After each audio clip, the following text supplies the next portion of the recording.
नमस्कार दोस्तों, स्वागत है आपका हमारे चैनल पर। आज हम एक बहुत ही महत्वपूर्ण विषय पर बात करेंगे, तनाव से मुक्ति कैसे पाए। हम सभी जानते हैं कि आज की तेज रफ्तार जिंदगी में तनाव एक सामान्य समस्या बन गई है। चाहे वह काम का दबाव हो, पढ़ाई का तनाव हो या निजी जीवन की चिंताएं, तनाव हम सभी के जीवन में किसी न किसी रूप में मौजूद है। लेकिन दोस्तों, यह जरूरी है कि हम तनाव को सही तरीके से संभालें ताकि यह हमारी सेहत और खुशियों को प्रभावित न करे। तनाव का हमारी मानसिक और शारीरिक सेहत पर गहरा असर पड़ता है। यह हमारे सोचने के तरीके, भावनाओं और यहाँ तक कि हमारे व्यवहार को भी प्रभावित कर सकता है। आइए पहले हम यह समझें कि तनाव के लक्षण क्या होते हैं ताकि हम इसे सही समय पर पहचान सकें। सकारात्मक सोच तनाव से निपटने का एक महत्वपूर्ण तरीका है। जब हम नकारात्मक विचारों में उलझ जाते हैं तो हमारा तनाव और बढ़ जाता है। इसलिए हमें यह सीखना होगा कि कैसे सकारात्मक सोच के माध्यम से हम अपने दिमाग को शांत और संतुलित रख सकते हैं। इस कहानी को जरा ध्यान से सुनिएगा, क्योंकि यह कहानी आपको जिंदगी भर काम आएगी। अगर आपको हमारी वीडियो पसंद आती है तो इसे लाइक करना ना भूलें। आपके लाइक से हमें और भी प्रेरणा मिलती है। साथ ही हमारे चैनल को सब्सक्राइब करें और बेल आइकन दबाएं ताकि आपको हमारी नई वीडियोस की नोटिफिकेशन मिलती रहे। तो चलिए शुरू करते हैं। नमो बुद्धाय। एक बार की बात है, एक जवान बौद्ध भिक्षु अपने मन में उठने वाले नकारात्मक विचारों से बहुत परेशान था। ना चाहते हुए भी उसके मन में तरह तरह के गलत विचार आते रहते। उसका स्वभाव भी काफी चिड़चिड़ा हो गया था। वह बात बात पर गुस्सा हो जाता, दूसरों के प्रति जलन और नफरत की भावना रखता, लोगों की बुराई करता और अपने मन में तरह तरह की नकारात्मक कल्पनाएं करता। वह अपनी इन सब बुरी आदतों से बहुत परेशान हो चुका था। उसने बहुत से तरीके आजमाए, बहुत प्रयास किया अपने अंदर के इन बुरे विचारों को खत्म करने का, लेकिन कोई भी तरीका काम नहीं कर रहा था। अंततः एक दिन परेशान होकर उसने अपने गुरु के पास जाने का निर्णय किया। गुरु एक बहुत ही बुद्धिमान और आत्मज्ञानी व्यक्ति थे। जवान भिक्षु ने गुरु से पूछा, गुरुदेव, मैं अपने मन से इन नकारात्मक विचारों को कैसे खत्म कर सकता हूँ? गुरु ने उसकी बातें ध्यान से सुनी और फिर एक बहुत ही सरल उदाहरण दिया। उन्होंने कहा, जब तुम एक गिलास में नमक डालते हो और पानी को पीते हो तो वह पानी बहुत खारा लगता है, लेकिन यदि तुम वही नमक एक झील में डालते हो तो उसका स्वाद लगभग अदृश्य हो जाता है। फिर बुद्ध ने समझाया, जीवन की समस्याएं और तनाव हमारे गिलास के पानी जैसे होते हैं। अगर हमारी सोच संकुचित होती है तो छोटी छोटी समस्याएं हमें बहुत बड़ी लगती हैं, लेकिन अगर हमारी सोच विस्तृत होती है तो वही समस्याएं और तनाव हमें बहुत छोटे लगते हैं। गुरु ने व्यक्ति को सिखाया कि हमें अपनी सोच और दृष्टिकोण को विस्तृत करना चाहिए।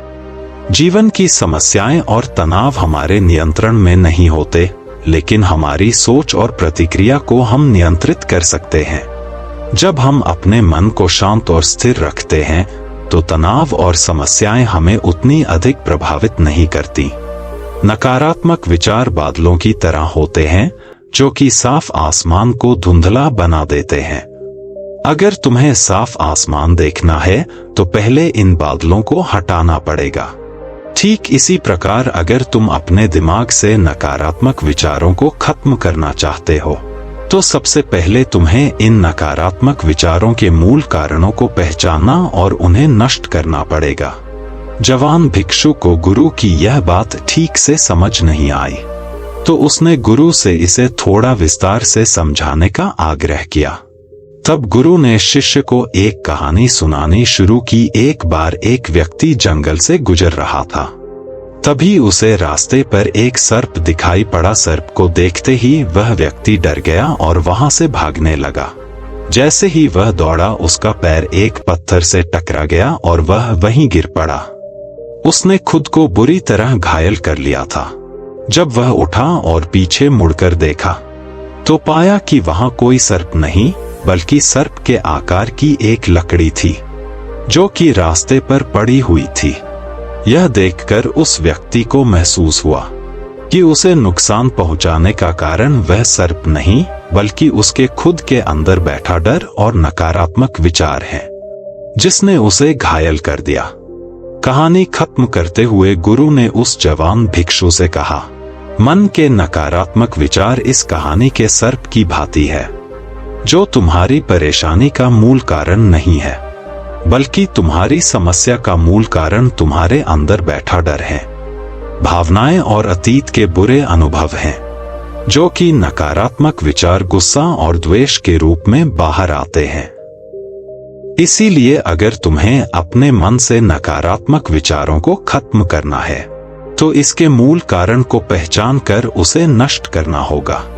अब हम इस कहानी को अपने जीवन में कैसे लागू कर सकते हैं, इसके लिए कुछ प्रैक्टिकल टिप्स हैं। पहला, माइंडफुलनेस या जागरूकता का अभ्यास करो।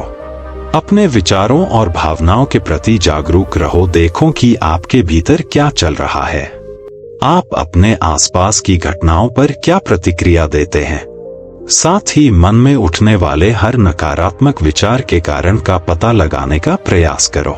दूसरा, अपने अतीत की बुरी यादों, बुरी घटनाओं और बुरे अनुभवों को स्वीकार करो और खुद को वही दूसरों को माफ कर दो।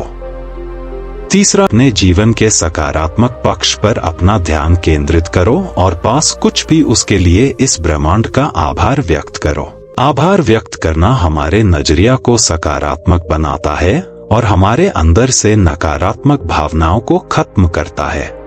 चौथ, दयालु बनो खुद के प्रति भी और दूसरों के प्रति भी, क्योंकि नकारात्मक विचार अक्सर बुराई और तुलना करने से पैदा होते हैं। अपने अंदर दया भावना रखकर हम ज्यादा सकारात्मक और संतुष्ट जीवन जी सकते हैं।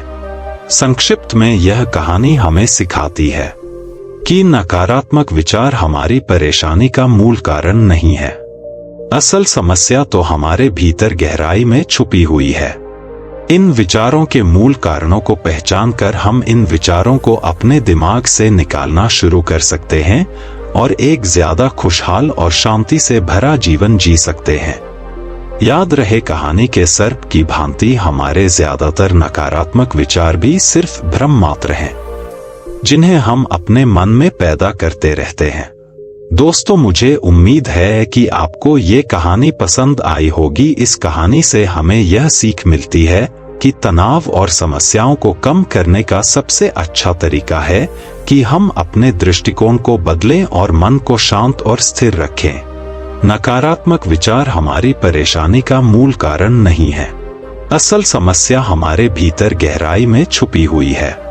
इन विचारों के मूल कारणों को पहचानकर हम इन्हें अपने दिमाग से निकालना शुरू कर सकते हैं और एक खुशहाल और शांतिपूर्ण जीवन जी सकते हैं।